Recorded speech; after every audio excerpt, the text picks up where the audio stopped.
bleach burns the inside of your nose if you breathe it in too long. Arthur knew the smell well. It paid for his daughter's asthma medication. He was supposed to be invisible, the guy wiping coffee off mahogany tables, while billionaires decided the fate of thousands. But when a multi-million-dollar buyout started drowning in lost translations and arrogance, Arthur didn't just clean the floor. He mopped the floor with them, in perfect, unaccented Japanese. Industrial floor wax leaves a sticky residue on the soles of your boots if you don't buff it out properly. Arthur felt the slight resisting pull with every step he took down the fluorescent-lit corridor of the sub-basement. Squeak. Pull. Squeak. Pull. It was a rhythmic reminder of his station in life, a metronome keeping time with the dull, persistent ache in his lower lumbar. He gripped the handle of the yellow mop bucket cart. The plastic was rough, chewed up by years of being slammed into concrete walls and freight elevator doors. His knuckles were swollen. The skin cracked around the nail beds, stained a faint, permanent grey from the alkaline, heavy-duty cleaners. Arthur was 44, but his hands looked 60. They belonged to a man who wrung out dirty water for a living, a man who had traded the soft, manicured existence of his past for the harsh friction of survival. Survival, in this case, had a name. Lily. Arthur paused, leaning his weight against the cart, and reached into the breast pocket of his navy blue uniform. The fabric was stiff, smelling faintly of synthetic lavender and old sweat. He pulled out his phone. The screen was cracked diagonally, a spiderweb of shattered glass that distorted the background image, a picture of a 7-year-old girl with missing front teeth, wearing a hand-me-down winter coat that was 2 sizes too big. "Dad, my chest feels tight again." The text had come in an hour ago. He had texted back immediately, telling her to use the blue inhaler, to sit upright, to watch the cartoon about the cartoon dogs, and breathe with the rhythm of the theme song. He hadn't heard back. The silence in his pocket was a heavy, suffocating thing. It pressed against his own lungs, making the basement air feel thinner. He needed this shift. He needed the overtime. The blue inhalers cost $140 out of pocket, and his health insurance through the contracting company didn't kick in for another 90 days. 90 days was an eternity when your kid couldn't process oxygen. He shoved the phone back into his pocket. He couldn't afford to check it again. If the shift supervisor caught him idling, he'd be docked a half-hour's pay. Arthur pushed the cart toward the freight elevator. The building above him was a monolith of glass and brushed steel, a towering needle piercing the overcast Seattle sky. Hastings Holdings.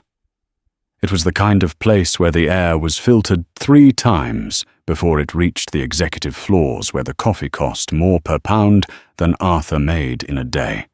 The intercom clipped to his belt crackled, spitting static into the quiet basement.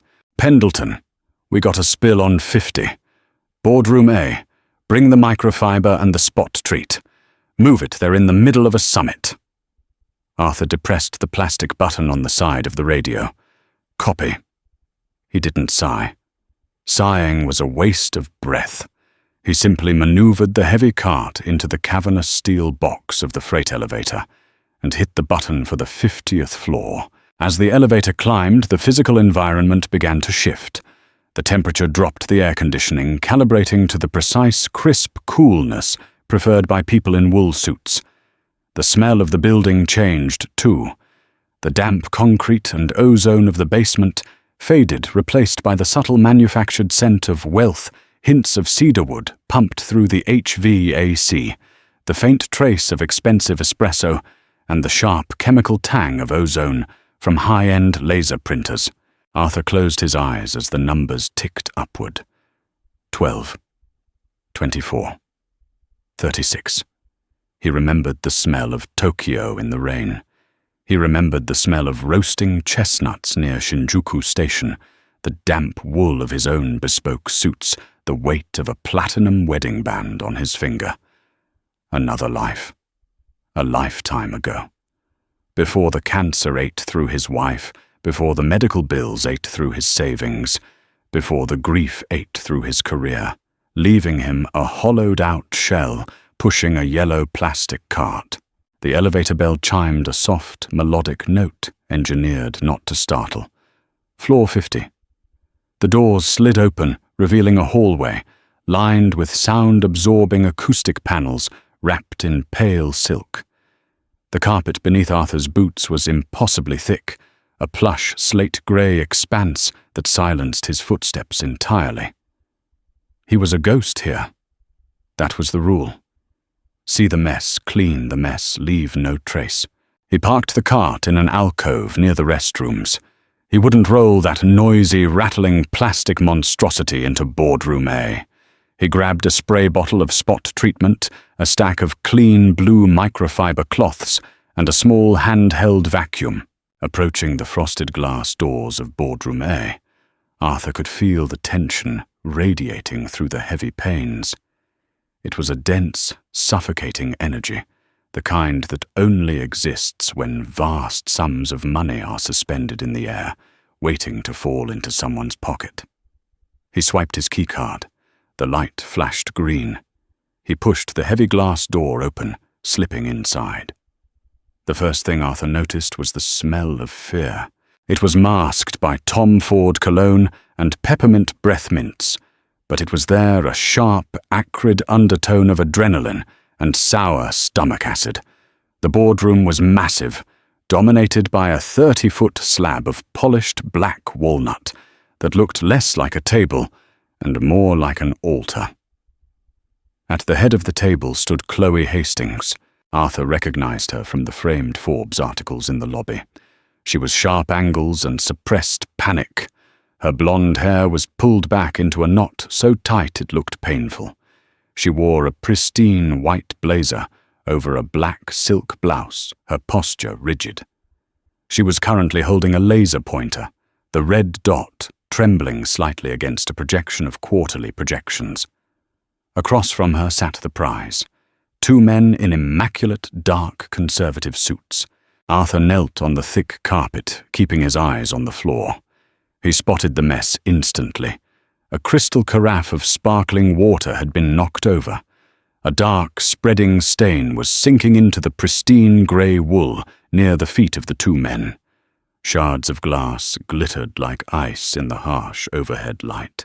He moved silently, a shadow creeping along the perimeter of the room, until he was beside the table. He didn't look up. He unfolded a microfiber cloth and began to press it into the carpet, soaking up the water. Above him, Chloe Hastings was talking. Her voice was perfectly modulated, pitched to project confidence, but Arthur could hear the slight breathlessness at the end of her sentences. As you can see, the integration of our logistics network with your overseas manufacturing hubs will reduce latency by an estimated 14% in the first fiscal year, Chloe said, her manicured nails tapping the wood of the table. This is a synergy that benefits both parties immensely. Sitting to Chloe's left was her translator, a young man with a slicked-back haircut and a collar visibly damp with sweat. He began to translate Chloe's words into Japanese. Arthur's hands paused on the wet carpet. The translator's Japanese was passable.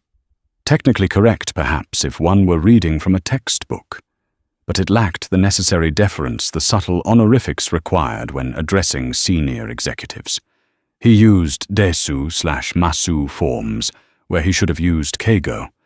It was the linguistic equivalent of serving a wagyu steak on a paper plate. Arthur kept his head down, carefully picking up a jagged piece of crystal. The 2 men across the table were silent. Arthur knew their names from the lobby manifest he'd seen earlier. David and Thomas. They represented a massive Tokyo conglomerate.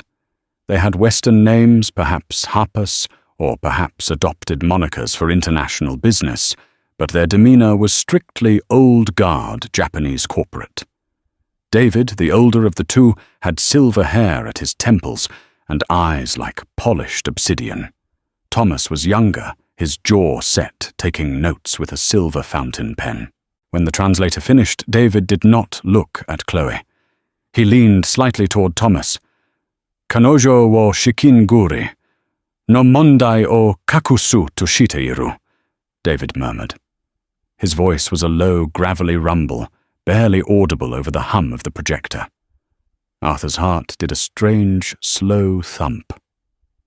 She's trying to hide the cash flow problem. Thomas nodded, not looking up from his notepad.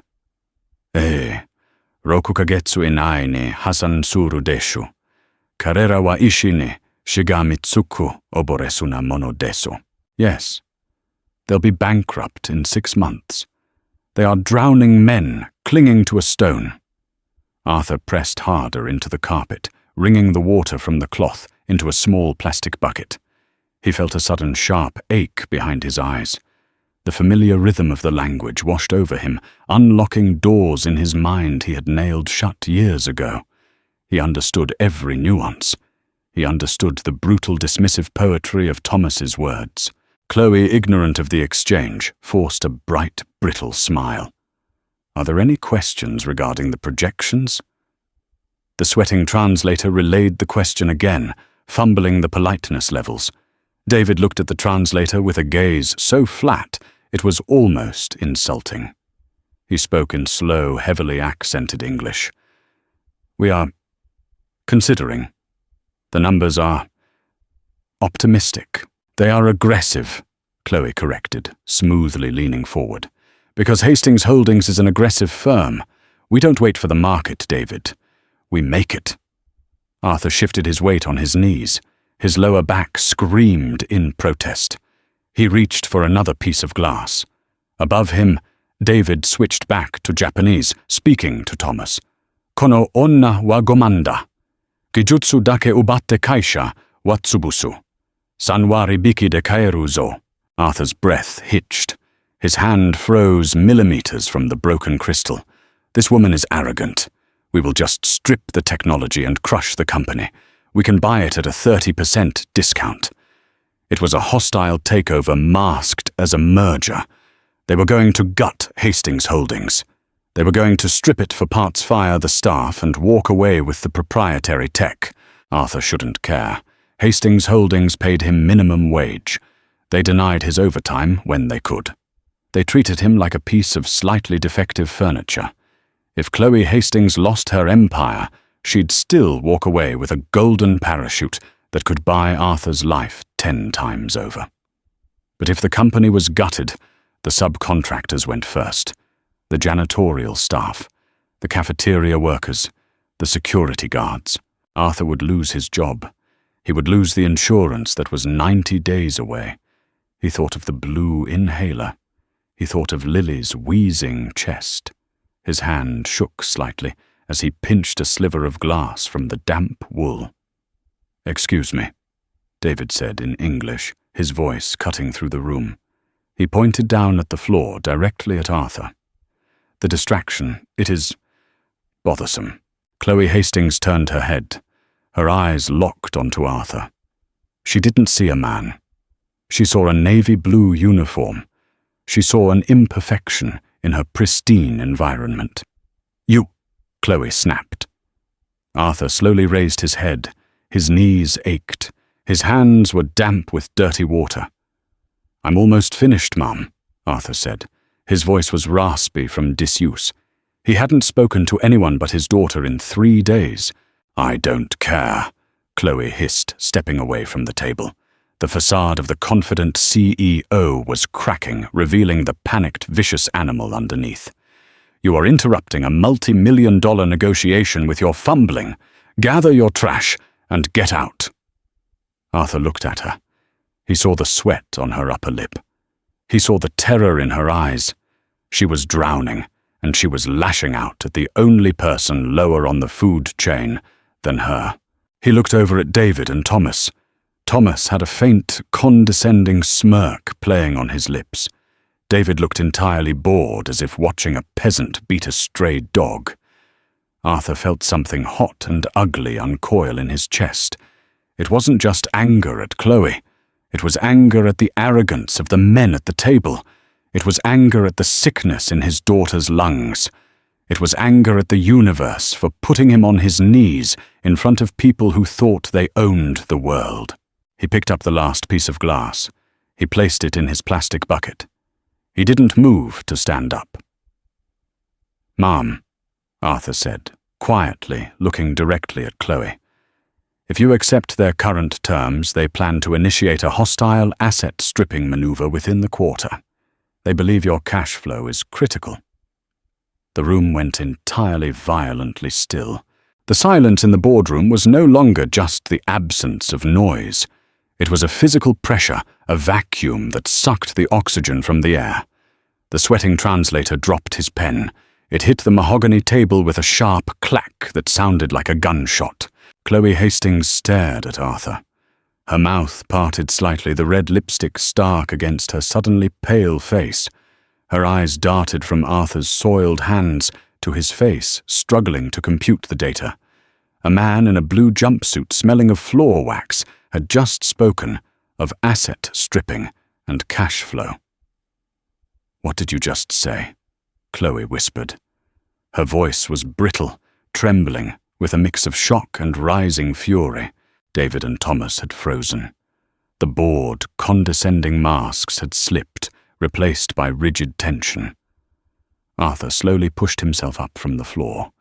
His knees popped audibly in the quiet room. He stood to his full height, 6'2", and rolled his shoulders back. He didn't slouch. He didn't shrink into the uniform.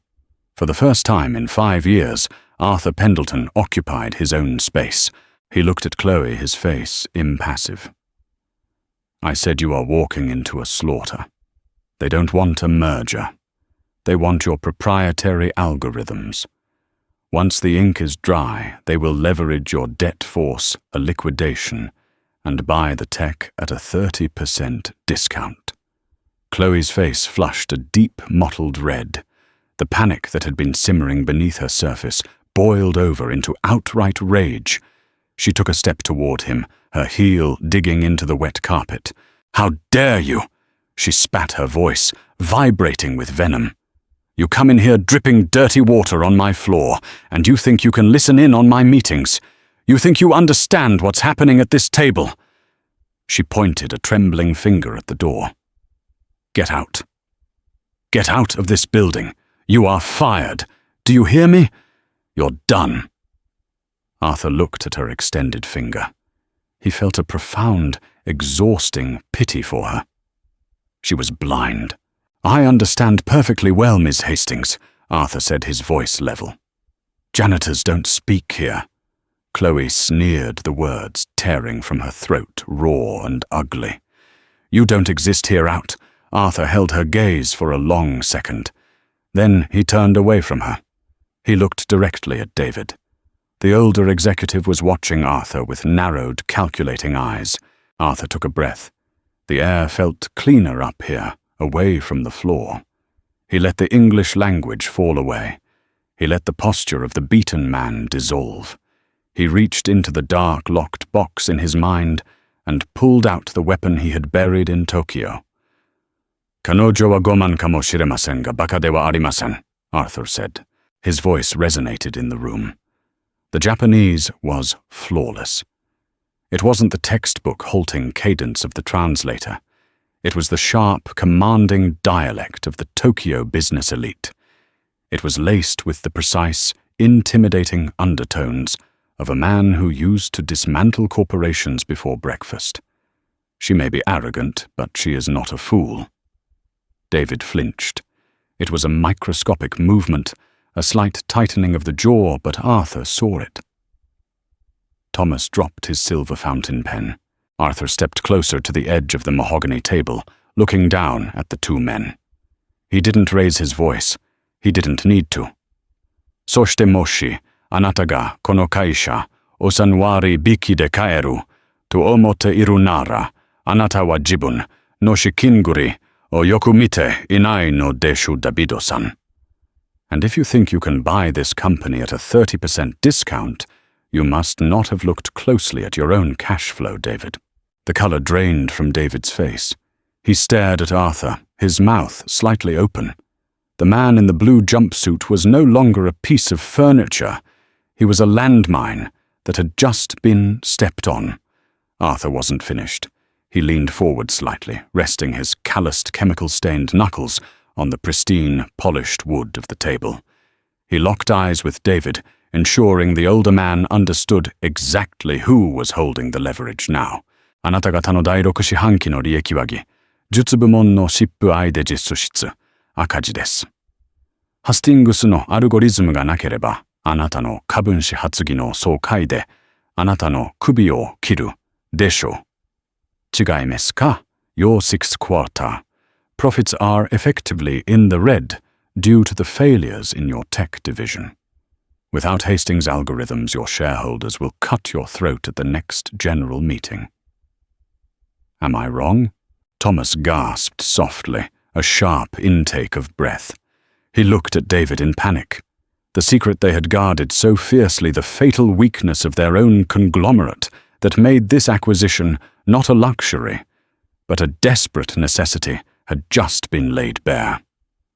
By the man cleaning up their spilled water. Arthur stood back up, breaking the physical proximity, but keeping his eyes pinned on David. 彼女は溺れそうなものではありません, Arthur concluded quietly. あなたがそうです。そして彼女があなたの唯一の救命ボートです。She is not the drowning man. You are. And she is your only lifeboat. The boardroom was dead. The hum of the projector seemed to have vanished. The air conditioning was silent. The only sound was the frantic, shallow breathing of the translator, who was staring at Arthur with an expression of sheer, unadulterated terror. Chloe Hastings looked wildly between Arthur and the two executives. She didn't speak Japanese, but she didn't need a translation to read the room. She saw the absolute devastation on David's face. She saw the panic in Thomas's eyes. She saw that the power dynamic at the table had just inverted with a violent whiplash speed. What? Chloe stammered, her voice stripped of all its sneering arrogance. She looked at Arthur, her eyes wide, pleading. What did you say to them? Arthur picked up his plastic bucket containing the dirty water and the broken glass. He looked at Chloe. The vicious CEO was gone. In her place was just a terrified woman trying to save her life's work. I told them, Arthur said in English, his voice tired again, the weight of his reality returning as the adrenaline faded, that they need your tech more than you need their capital. I told them their own tech division is hemorrhaging money, and if they don't make this deal, their shareholders will gut them. Chloe stared at him, her chest heaving. Is that true? Arthur looked at David. The older executive slowly, mechanically closed his folder. He looked at Arthur not with contempt, but with a guarded, profound respect mixed with fear. It is true, David rasped in English, his voice hoarse. He looked at Chloe, his posture losing its rigid arrogance. We have some vulnerabilities we have not disclosed. Chloe closed her eyes for a second. When she opened them, the panic was gone. The sharp, predatory CEO was back, but this time she had real ammunition. She looked at David, then turned her gaze to Arthur. The sneer was gone. The disgust was gone. Who are you? Chloe asked. It wasn't a demand. It was a genuine, staggered question. Arthur looked down at his cracked, calloused hands holding the plastic bucket. He thought of the blue inhaler. He thought of the 90 days. I'm the guy who cleans the floors, Miss Hastings, Arthur said quietly. And I have a mess to finish out in the hallway. He turned and walked toward the frosted glass doors, his boots squeaking softly against the carpet. Adrenaline doesn't fade gently. It crashes, leaving a metallic taste in the back of your throat and a violent tremor in your hands. Arthur pushed through the heavy glass doors of Boardroom A, the thick pane ceiling shut behind him with a soft, expensive hiss. The sudden quiet of the hallway was a physical blow. He leaned heavily against his yellow plastic cart, his chest heaving, sucking in the cedar-scented air. His knees throbbed with a dull, sickening rhythm. He had just committed professional suicide. The realization washed over him cold and absolute. Pride. It was a stupid, useless emotion. Pride didn't pay for pediatric pulmonologists. Pride didn't fill the gas tank of his rusted 2008 Honda Civic. He had let a moment of anger, a fleeting desire to punish a room full of arrogant strangers, jeopardize his daughter's oxygen supply. His right hand dove into his stiff pocket, pulling out the cracked phone. He swiped the screen with a damp, trembling thumb. "Still tight, Dad. I'm watching the dogs. It's okay. It wasn't okay." Her texts were getting shorter. That meant speaking, even typing, was taking too much effort. Arthur closed his eyes, pressing the heel of his hand against his forehead. He needed to get through this shift. He needed to find Gary, the night supervisor, and beg to leave an hour early. Gary was a petty tyrant who smelled of stale cigarettes and cheap cologne, a man who docked pay for untucked shirts. Gary would demand a reason. Arthur didn't have one that fit on a timesheet. He grabbed the handle of the cart. Squeak. Pull. He needed to finish the alcove outside the restrooms. Keep moving. Be invisible again. He was spraying a streak of scuffed wax near the baseboards when the frosted doors of boardroom A violently swung open. Arthur flinched, his hand tightening around the plastic trigger of the spray bottle. It was Chloe Hastings's executive assistant, a young woman in her 20s, wearing a tailored navy skirt suit and a terrified expression. She held a tablet against her chest like a shield. She looked left then right, her eyes scanning the dimming hallway until they locked onto Arthur's blue uniform. She marched toward him, the clicking of her heels muffled by the thick carpet. "You," she said, her voice breathy, lacking the imperious bite of her boss. "Ms. Hastings wants you. Now." Arthur didn't look up from the baseboard. He sprayed another spritz of chemical cleaner. It smelled strongly of synthetic lemon and ammonia. "I'm off the clock in 40 minutes. Tell her to send the termination papers to the contracting agency. I don't need a lecture." "She didn't say you were fired," the assistant insisted, shifting her weight nervously. "She said to bring you to her office. Floor 55. Immediately." Arthur wiped the baseboard with a rough grey rag. The dirt came off in a thick, dark smear. He looked at the smear for a long time. If he was fired, he had exactly $600 in his checking account. Rent was $900. He tossed the rag into the cart. He didn't say a word. He just walked past the assistant, leaving the yellow cart in the middle of the hallway, and pressed the up button on the executive elevator. The ride to the 55th floor took precisely 12 seconds. It was a glass-walled tube that offered a terrifying, sweeping view of the Seattle skyline, the city lights bleeding through the fog like smeared paint. Arthur kept his eyes on the brushed steel doors. Floor 55 was a different world entirely. There were no cubicles here, just wide-open spaces of polished concrete, living green walls and modern art that looked like rusted shrapnel. The assistant had scurried up the stairs to beat him there. She stood by a massive set of double doors made of reclaimed oak, gesturing for him to go inside. Arthur stepped into the office. It was the size of a tennis court. One entire wall was floor-to-ceiling glass overlooking the Puget Sound. The air was heavy with the smell of old, paper-expensive leather and the sharp, distinctive sting of poured liquor. Chloe Hastings stood by a minimalist marble wet bar. She had discarded the pristine white blazer. It lay crumpled over the back of an armchair. She held a heavy crystal tumbler, the amber liquid inside catching the dim lighting. She wasn't looking at the view. She was looking at him. "Shut the door," she said. Her voice was lower now, stripped of the performative edge it had in the boardroom. It sounded exhausted. Arthur pushed the oak door shut. It latched with a heavy final click.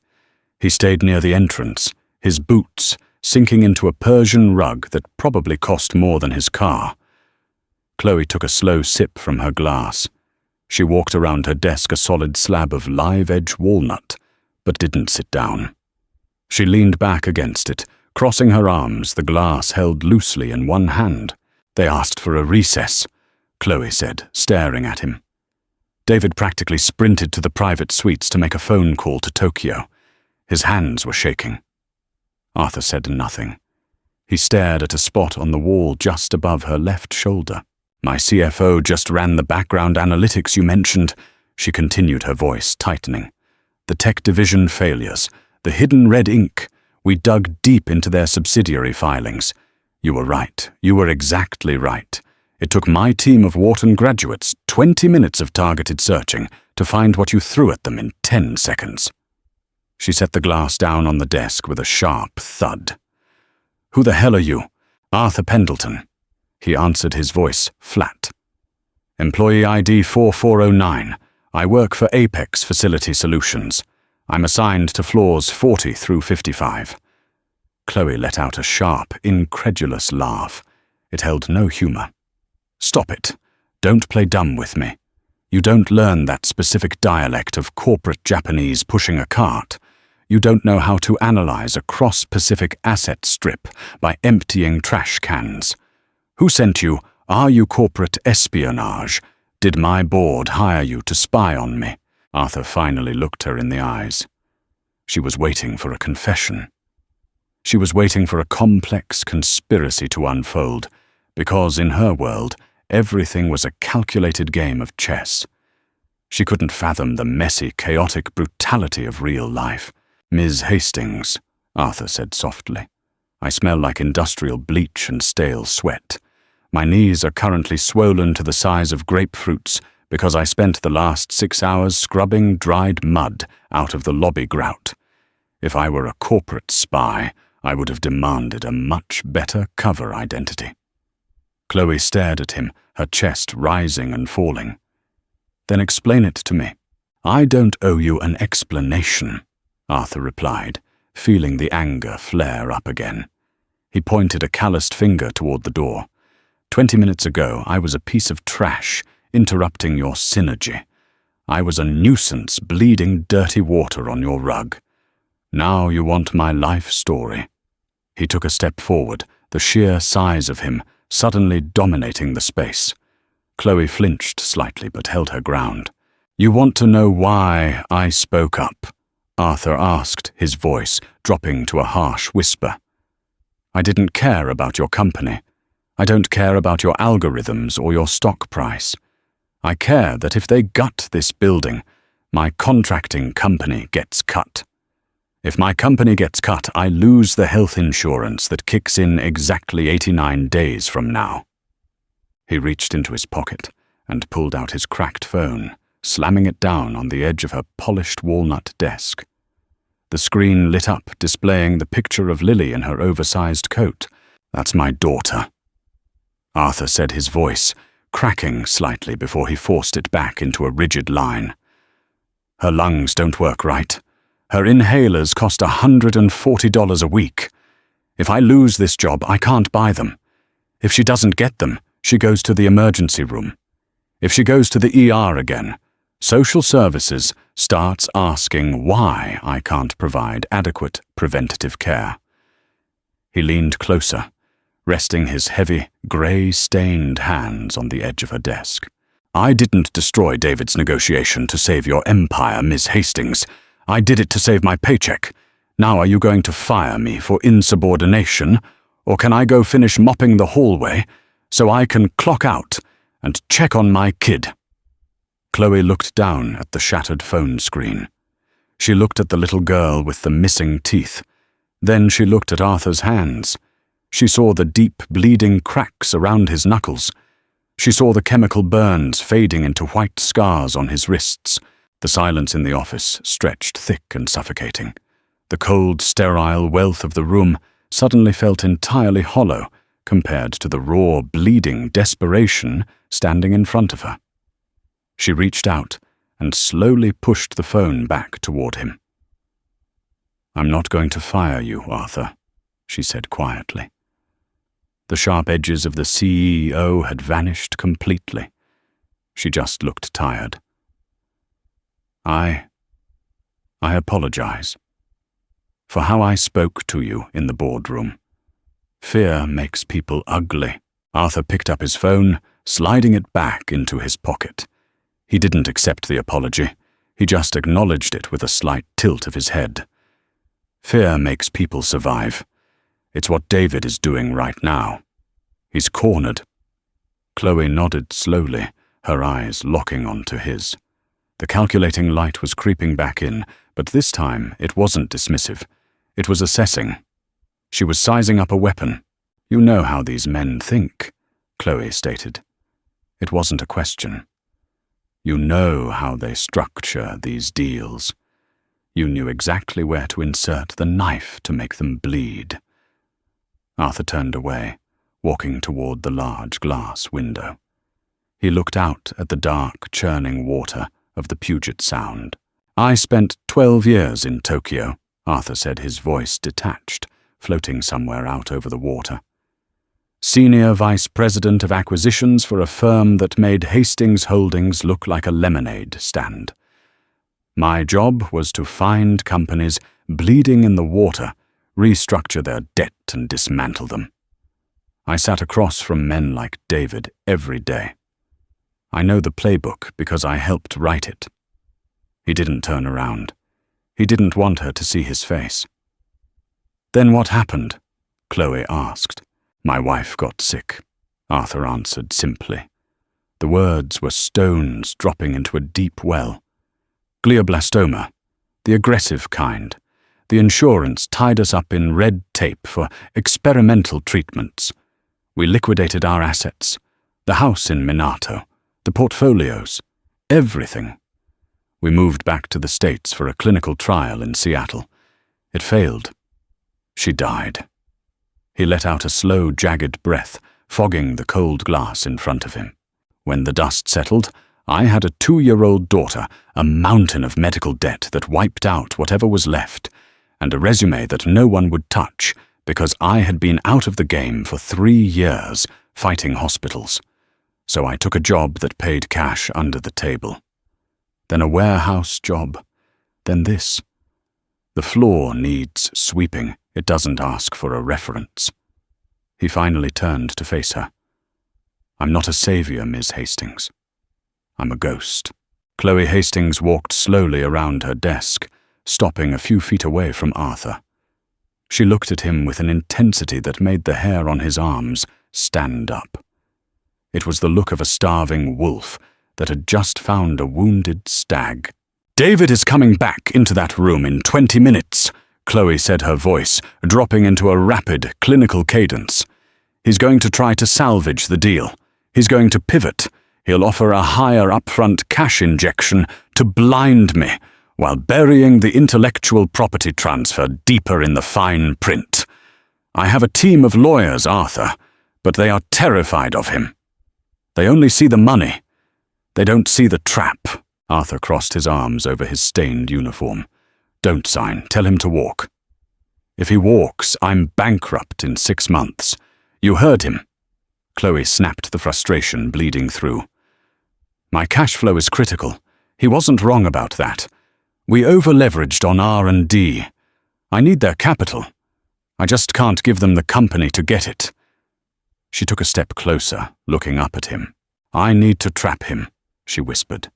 "I need to construct a counteroffer that secures his funding, but explicitly ring-fences the proprietary algorithms. I need to make the penalty for an asset strip so astronomically high that his board would crucify him if he tried it." "Then have your lawyers draft a poison pill," Arthur said tiredly. He rubbed his eyes. His back was killing him. "My lawyers don't speak his language," Chloe countered. "I don't mean Japanese. I mean the language of Tokyo boardrooms, the subtle threats, the face-saving maneuvers. If my lawyers slide him a hostile contract, he walks out of pride. He needs to be forced into the corner politely. He needs to think it's his idea. She reached out her manicured fingers, hovering an inch from the rough fabric of his sleeve, hesitating, then pulling back. "I need you to come back into that room," she said. Arthur let out a harsh, barking laugh. "You're insane. 10 minutes ago, you told me janitors don't speak there. You think they're going to negotiate with the guy who just cleaned up their spilled water." "They will if you're sitting next to me," Chloe said. "They are terrified of you, Arthur. They don't know who you are.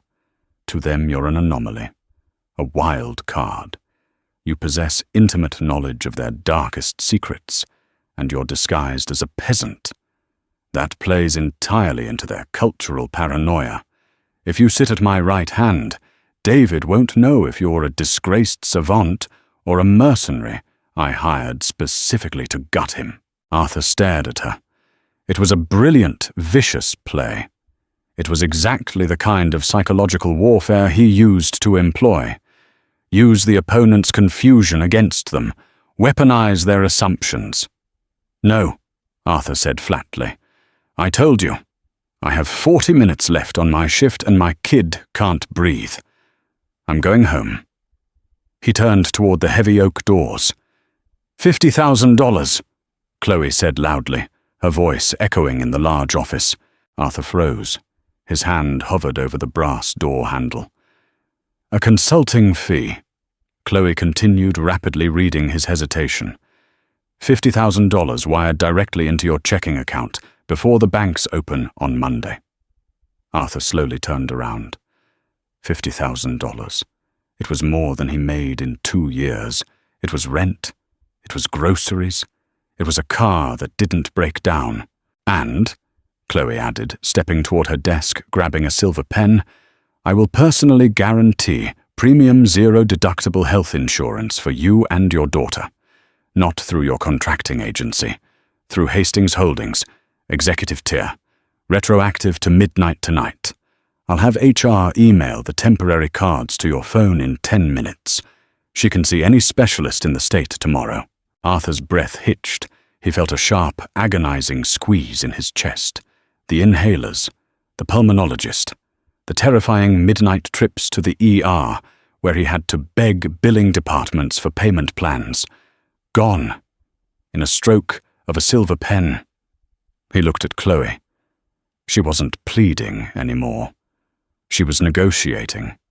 She knew what he was worth, and she was paying the market rate. Arthur walked back toward the desk. He didn't slouch.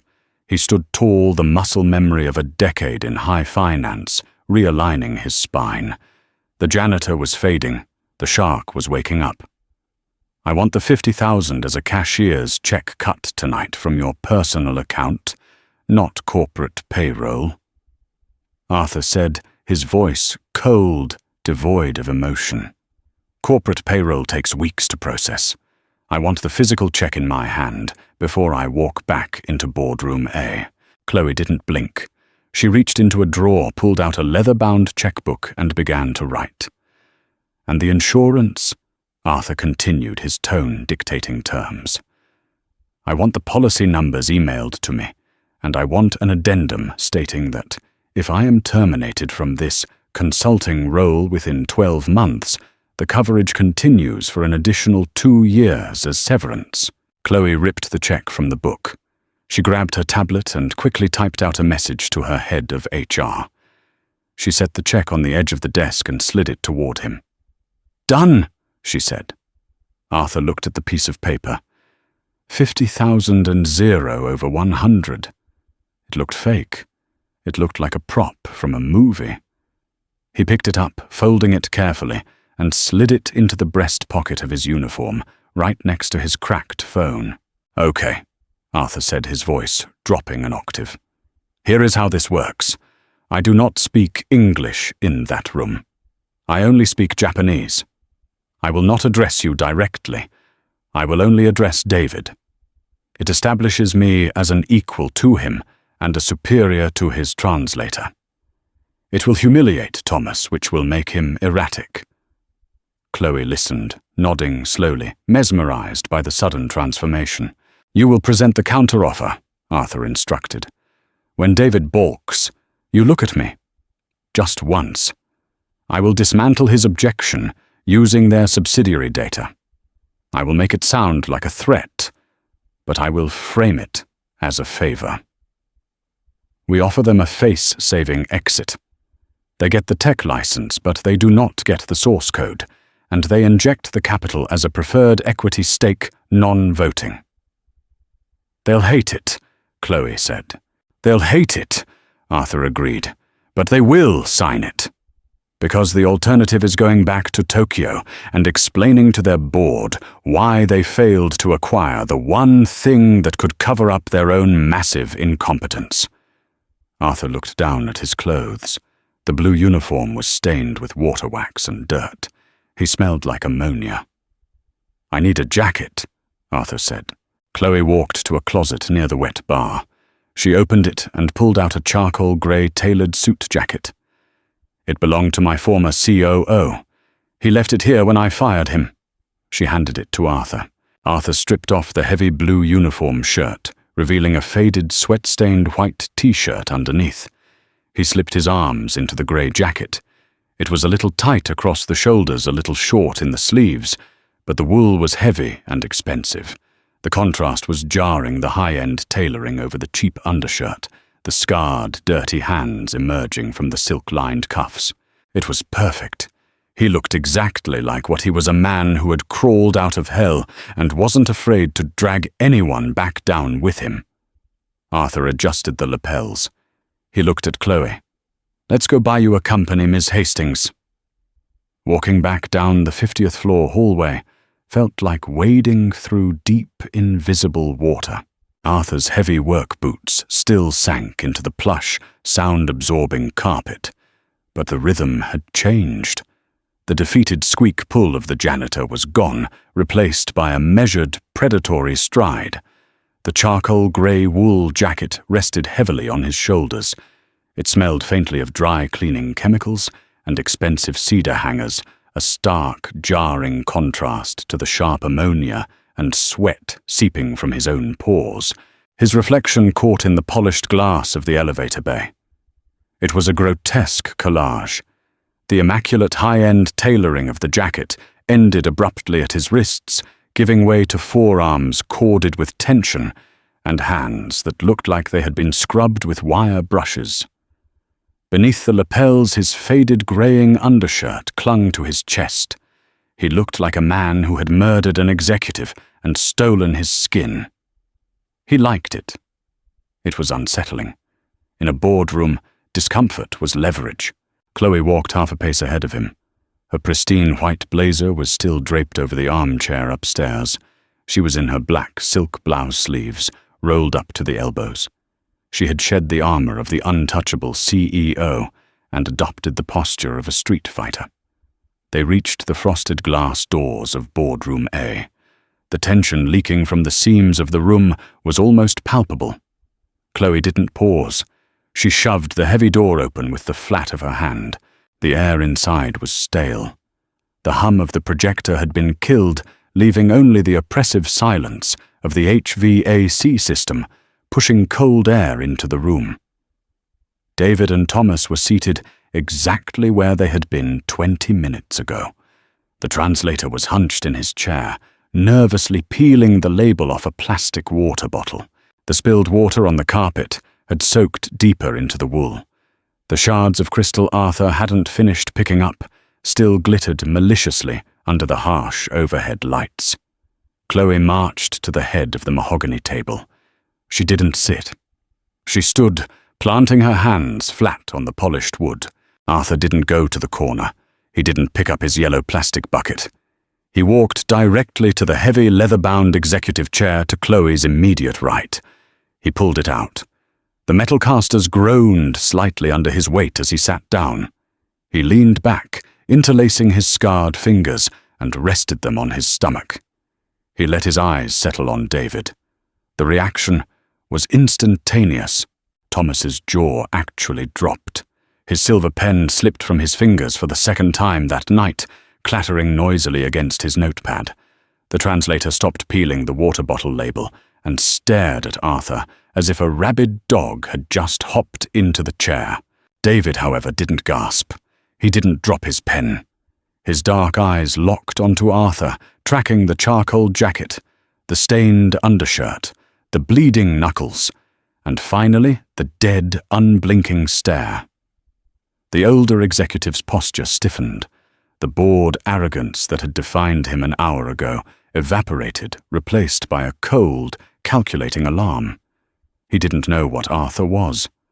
A disgraced genius. A mercenary. A psychological tactic designed to mock them. The ambiguity was terrifying. "We have restructured the term sheet," Chloe announced. Her voice cut through the room like a serrated blade. It was devoid of the breathless desperation from before. It was absolute. She slid a thick ivory folder across the expanse of the black walnut table. It stopped precisely an inch from David's folded hands. "The upfront capital injection remains at your proposed figure of 250 million. Chloe continued speaking directly to David, ignoring the translator entirely. "However, the structure of the acquisition has been fundamentally altered." Thomas leaned in, hastily opening the folder. His eyes darted over the English legal jargon, his lips moving slightly. "You will receive a preferred equity stake." Chloe dictated her tone, leaving no room for debate. "Non-voting. You will receive an exclusive 10-year licensing agreement for our proprietary logistical algorithms for your Asian manufacturing hubs. But you will not receive the source code, and you will not hold a controlling interest on the board. The penalty for any attempt at hostile liquidation or asset stripping will trigger a poison pill that instantly vests all employee stock options and dilutes your shares to a fraction of a percent." The translator began to stammer, trying to keep up with the aggressive technical English, his Japanese translation halting and clumsy. Thomas didn't wait for the translation. He slapped the folder shut. His face was flushed with indignant fury. He looked at Chloe, then sneered openly at Arthur. "This is a joke," Thomas spat in English, his accent thick with contempt. He looked to David. "Kanojo wa ware ware, o baka ni shiteiru. Kona joken wa shonin dekinai. Kairu. She is making fools of us. We cannot approve these conditions. Let's leave." David did not move. He kept his eyes fixed on Arthur. The air in the room grew heavy, the kind of heavy that precedes a violent thunderstorm. Arthur felt the familiar, toxic thrill of the kill washing through his veins. It tasted like copper and old blood. He unlaced his fingers, placed his forearms on the table, and leaned slightly forward. The charcoal wool pulled tight across his back. His lower lumbar screamed, but he ignored it. He bypassed Thomas completely. He aimed his voice directly at the older man's chest. "Kare wa wakate, ina yo desu ne Davido-san," Arthur said smoothly. He doesn't seem to understand David. The flawless high society Tokyo dialect hit the room like a physical shockwave. Thomas flinched as if he had been slapped. The translator whimpered, slightly sinking lower into his chair. "Asa deitsu doreizu hisuboisu. Hikuitsu toro intaime to ando abusoru. Torire saru. Anata no fukusha chou wa kore, ochoushi you da to omotteiru. Kare wa anata no dai 6四半期の報告。書が架空財と投資家を騙すためを装飾で塗り固められていることを知らないのでしょう。Your vice president thinks this is a mockery. He must not know that your sixth quarter report is plastered with fictitious assets and window dressing designed to deceive your investors." The silence that followed wasn't just quiet. It was the sound of a massive structural collapse happening in slow motion. David's face lost the last vestiges of its color. The skin around his mouth tightened, pulling his lips into a thin, colorless line. His eyes, usually sharp and impenetrable, flickered with a raw, primal panic. Arthur wasn't guessing. The 20 minutes Chloe's CFO had spent digging merely confirmed what Arthur had smelled on them from the moment he knelt on the carpet. He knew the Tokyo conglomerates. He knew their shell companies, their hidden debt vehicles, the desperate lengths they went to in order to maintain the illusion of perpetual growth. Thomas was staring at Arthur, his mouth working silently, unable to process the betrayal of their most guarded corporate secret coming from a man wearing a dirty undershirt. "Anata no Gijutsu Buman Shinra Holdings," Arthur continued, dropping the name of their most secretive subsidiary like a heavy stone onto the mahogany table. "Karera wa-san, nen renzoku de target o shita mawata iru. Anata no ginko wa tsugi no shihanki ni yushi o hikiageru, junbi o shita iru." Your tech division, Shinra Holdings. They have missed their targets for 3 consecutive years. Your banks are preparing to pull their financing next quarter. Arthur leaned a fraction of an inch closer. The smell of peppermint breath mints was entirely gone now, replaced by the sour, unmistakable stench of a man realizing he has stepped off a ledge in the dark. "Moshi anata ga kono heya o detara," Arthur murmured, his voice practically a purr. "Hastings-san wa anata no kaisha, ni tsuite no chosa kekka o anata no saidai, no kyogota ni rekusuru desho. 39 jikan inai ni anata no kabuka wa hannen ni naru. Soshite, anata no torishimariyaku kai wa anata ni seppuku o motomeru desho. Keizai tekina imi de mochiron." If you leave this room, Miss Hastings will leak the findings of her investigation into your company to your biggest competitor.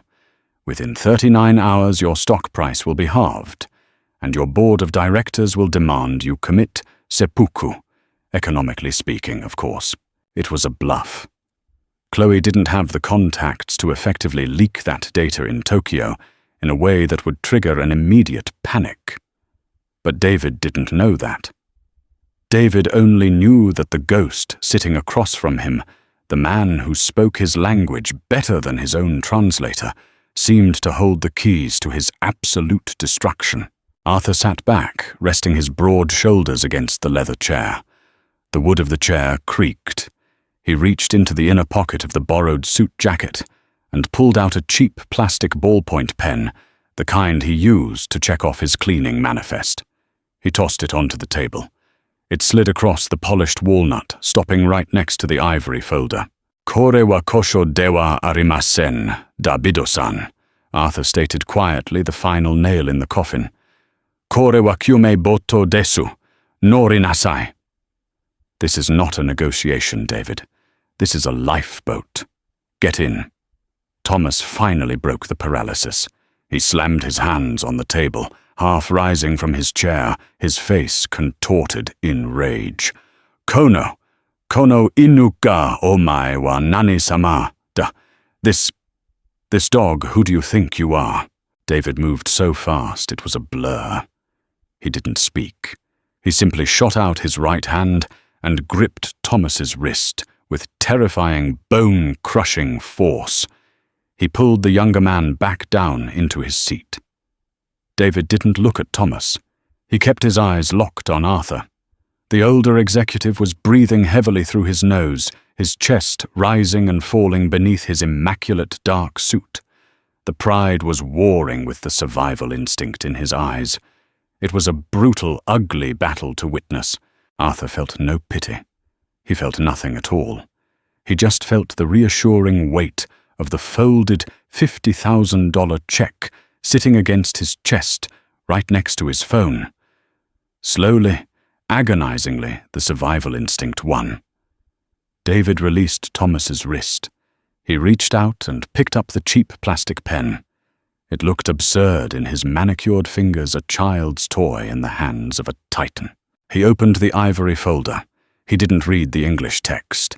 He already knew what it said. It said he was defeated. He flipped to the last page. He pressed the plastic pen to the paper and signed his name in sharp, angry strokes. He flipped to the addendum and signed again. When he was finished, he closed the folder and slid it back across the table toward Chloe. He looked at Arthur one last time. There was no anger left in his eyes, only a profound, hollow exhaustion. "Anata wa bakemono da," David whispered. "You are a monster." Arthur held his gaze, his expression completely blank. He gave a slow minute nod of his head. "Zonjite orimasu," Arthur replied softly. "I am aware." Chloe didn't say a word. She placed her hand over the folder, her perfectly manicured nails resting on the thick ivory paper. She had just saved her empire. She had won.